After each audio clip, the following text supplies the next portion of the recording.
Hello dear viewers, and welcome to the newest series on this channel where I rank the finals MVPs from every decade in NBA history. I didn't want to spend the offseason covering every little rumor that pops up like a lot of other channels do, and that's not to say that a finals MVP ranking is remotely unique to me, but this just seemed more fun. I don't really care about the rumors, and if any real big news comes out, or even if there's just something historically in the NBA or rumors for the next season, not rumors, but like predictions for the next season I want to do, then we'll talk about those things. But for now, I felt like doing a ranking series, and this one seemed pretty fun, the finals MVPs. They're an interesting topic, and I decided to start, of course, with the 2010s, and since the 2020s decade is only 3 finals deep, and I didn't want to ignore them, I just slotted them in here. So there are 13 finals to go through in this video today, and I'm going to try not to spend too long on any individual one, so that way this video doesn't end up being like 45 minutes long. So without further ado, let's get started with number 13, Andre Iguodala in 2015. I don't think anyone is going to disagree with this.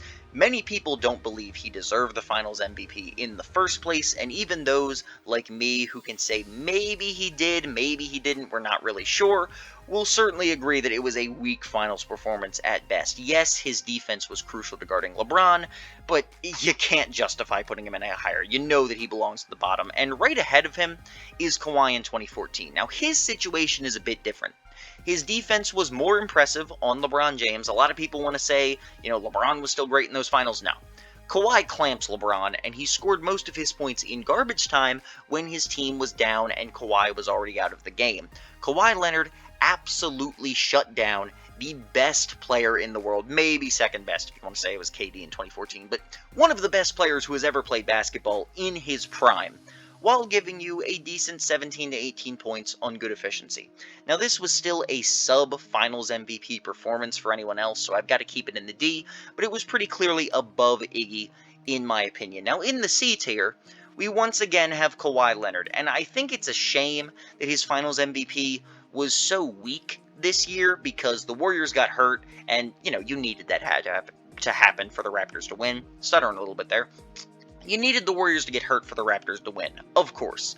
But Kawhi also happened to get injured, and in this series, his efficiency really dipped, his points dipped a bit from the previous 2 series, and I think when people look back in NBA history, you may get some people who just look at the finals and don't realize how absolutely bonkers good Kawhi Leonard was throughout the 2019 playoffs. This was probably his worst series of the 4 in that postseason, and I've got to put him down at C for that, but he was still a really dang good player in that postseason run.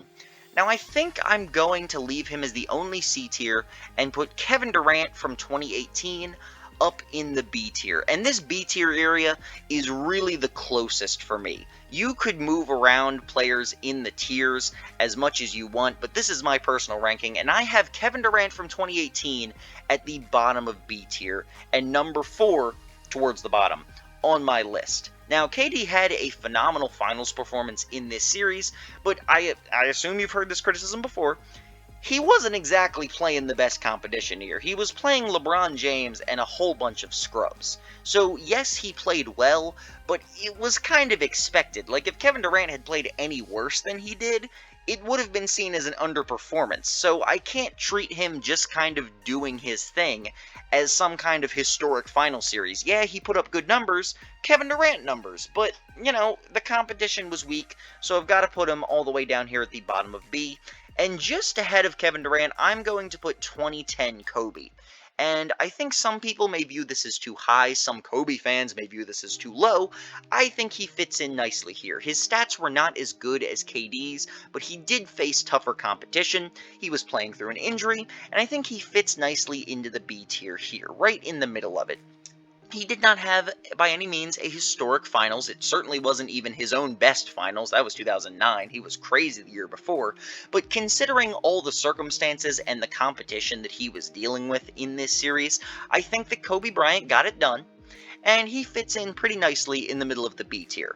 Up next, I am going to go with 2012 LeBron James in the dead center of the B tier. I think where I'm going to end up with this, yeah, I think this is gonna end up being the center of B tier. I think there will be 2 more after this, and 2012 LeBron fits right in the middle. Now again, you could realistically make an argument for this to be a few spots higher or a few spots lower.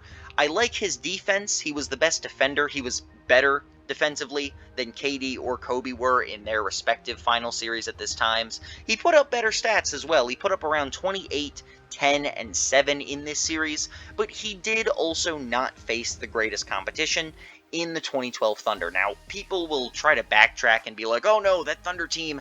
I've even heard some people go as far as to say the Thunder were favored in this series, and if they were favored because people expected the Heat to choke again. They were not favored because of their talent, alright? They were a very good team with 2 legit stars and a 6th man of the year, but they were not meant to beat the Heat.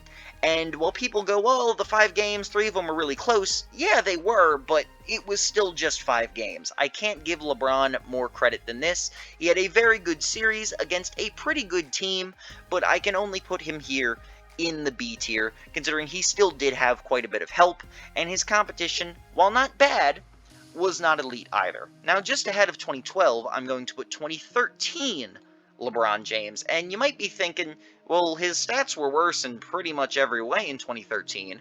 Why the hell are you ranking him higher? And the reason is the competition.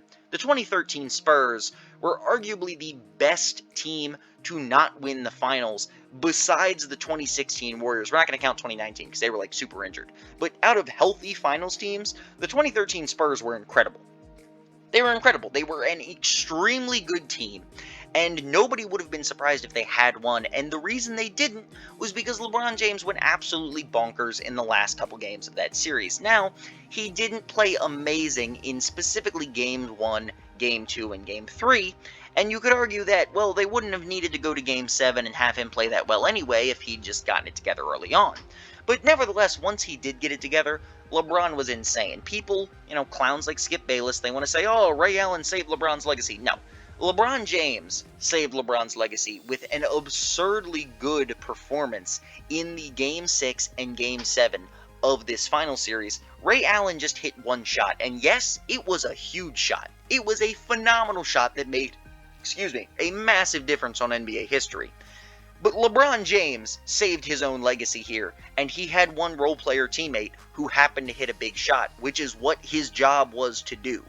LeBron James here belongs above the rest of these Finals MVPs, including himself. Sorry, I'm starting to stutter here. If you watched my videos before, it's because I usually have a whole bunch of cuts in them. I don't generally do just like one straight talking all the way through this. So we'll see how this goes as I carry on, but this is near the top of B tier, and I think I'm going to put one more Finals MVP here in the B tier, and you know what? No, I'm not. We're going to go into A tier next. And at the bottom of A tier, I am going to go with 2020 LeBron James. Now, LeBron in this season, kind of underrated. This is an underrated season and an underrated Finals MVP for LeBron James. I think that people see the fact that he had Anthony Davis and they just kind of brush off everything he accomplished, and also the fact that it was the bubble. But number one, everyone was in the bubble. I think the people who don't respect the bubble because, oh, it was the bubble, it doesn't count, are idiots. Everyone was in the bubble. It was the same circumstances for everybody. You're a clown. Also, while Anthony Davis was very, very, very good, the rest of the Lakers team was kind of not great. Like, they were a lot of low-tier role players who realistically should not have been playing on a championship team, getting carried by 2 superstars, and especially getting carried by LeBron James, who was the clear best player on the team. Say it with me, LeBron James in 2020 was the clear best player on the team. This was not a 2002 Shaq and Kobe situation. It was LeBron was the A and Anthony Davis was the B. He was the number 2. He was the co-star. He was the helper. He was the Pau Gasol. Now, he was better than Pau Gasol, but LeBron James was also, probably a little bit better than Kobe Bryant at the time, but we're not going to get into that right now. Anthony Davis gets a little more credit than he deserves, despite being very good. LeBron James does not get enough respect for this finals. He absolutely carried his team all the way to the finals, and in the finals he had amazing stats against a very tough Heat defense. In games where Anthony Davis kinda didn't show up, and there were a few of them, LeBron James did, and he carried his team to win this series. They very easily could have lost to this upstart Heat team considering the help he had, and LeBron James did not let that happen, so he goes here in the A tier. Just ahead of him, and this was really close for me, but I am going to go with Kevin Durant in 2017. Now, this is a tough finals to rank, because Kevin Durant in 2017 was, he was historic, okay? 35 points on absolutely absurd efficiency. He passed the ball well, he defended well, he did everything you could possibly ask for him against a really, really good 2017 Cavaliers team. But he also played on the most stacked team in NBA history. He had 3 All-Star teammates. He didn't need to do much defensively despite doing well on that end because he had 2 teammates who were all defense caliber, including Draymond Green, who was a DPOY winner. Steph Curry was still arguably a better offensive player in general, even though KD was better in this individual series. And I just can't give him that much credit for being as good as he was, because of how good his team was. It's like, yes, he still exceeded the expectations, but at the same time, you just can't rank the best player on the best team ever, the most stacked team ever. You have to take off points for how overpowered they were. Despite playing a really good Cavaliers team, the Warriors were the clear-cut favorites, and they were not expected to be challenged in this series, and they weren't. And Kevin Durant wasn't expected to be challenged in this series, and he wasn't. So I've got him here in the middle of A tier, and you can justify him being higher if you really want to put him in S. I mean, statistically, he was an S, alright? This was an S-tier finals performance, but in terms of competition, you could argue it should only be in the B. So I have him here in the middle of A, and ahead of him, this is going to be controversial to some people. This is probably going to be the most controversial pick I have, but I am going to go with 2011 Dirk Nowitzki at the top of A tier, below 3 other finals MVPs since 2010 is 2011 Dirk. And I want to be clear here. Dirk's run as a whole, his entire playoff run, was among the very greatest of all time, and his finals performance was very good.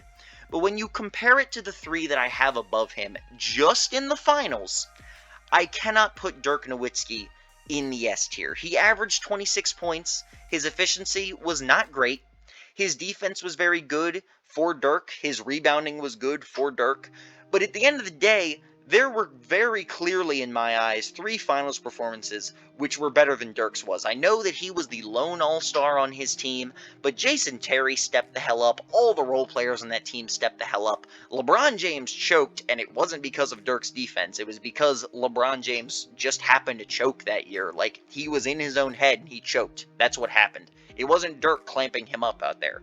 So while this was a very impressive finals performance, I can only put it in the top of the A tier. It was not S tier for me. Now, the top 3 are very, very close.